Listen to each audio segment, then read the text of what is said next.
Dalam sebuah dialog di Praha tahun 2018, Steve Bannon menceritakan bagaimana Trump menjadi POTUS, President of the United States. Dialog ini biasa saja bagi sebagian orang, tapi bagi saya, penggemar geoekonomi dan geopolitik, saya menarik stabilo warna merah atas sebuah kalimat. Kami menyamakan level playing field sehingga kami menang.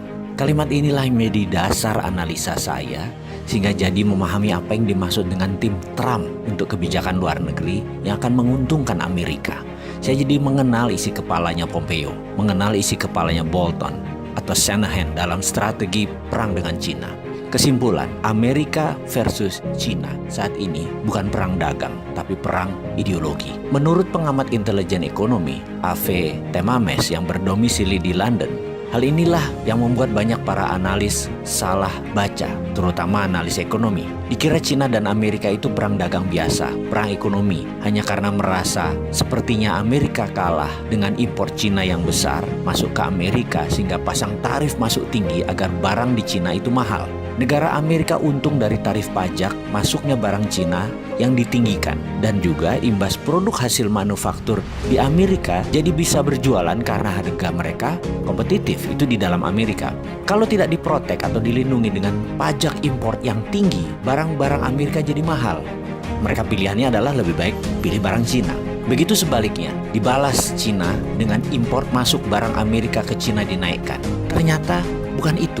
Ini perang bahkan lebih dalam lagi, yaitu perang ideologi. Kalau sudah perang ideologi, by all means atau berapapun harganya, pasti ditebus. Cina dan Amerika kan habis-habisan perang. Lalu bagaimana dengan Indonesia?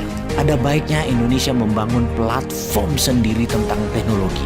Karena begitu kedua negara ini berperang lebih dalam, Indonesia jangan-jangan tidak berkutik. Karena keduanya, negara Cina dan Amerika, Indonesia bergantung pada teknologi kedua negara tersebut.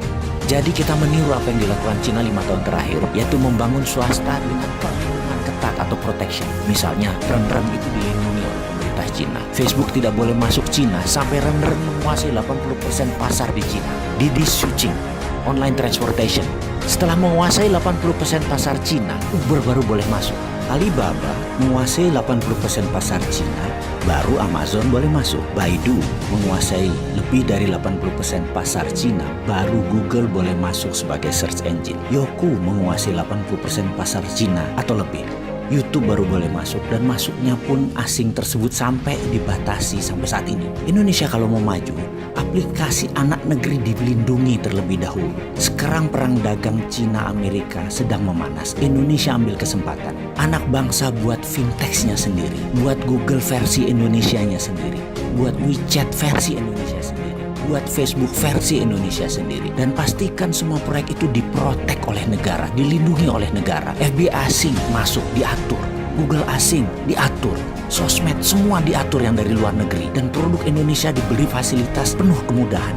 Yakinlah 1-2 tahun ke depan anak bangsa bisa membuat dan melaksanakan proyek tersebut, sehingga pada tahun 2021 sewaktu puncaknya perang dua negara, Indonesia sudah punya semuanya. Kita tidak tergantung pada Cina dan Amerika. Saya yakin Amerika pasti akan mematikan sosmed mereka, internet mereka, satelit mereka, karena itu adalah strategi perang, battle space namanya, penaklukan ruang udara. Tapi kalau Indonesia punya semua barang-barang itu, Indonesia tetap bisa dagang, tetap bisa berbisnis, karena sudah punya platform sendiri.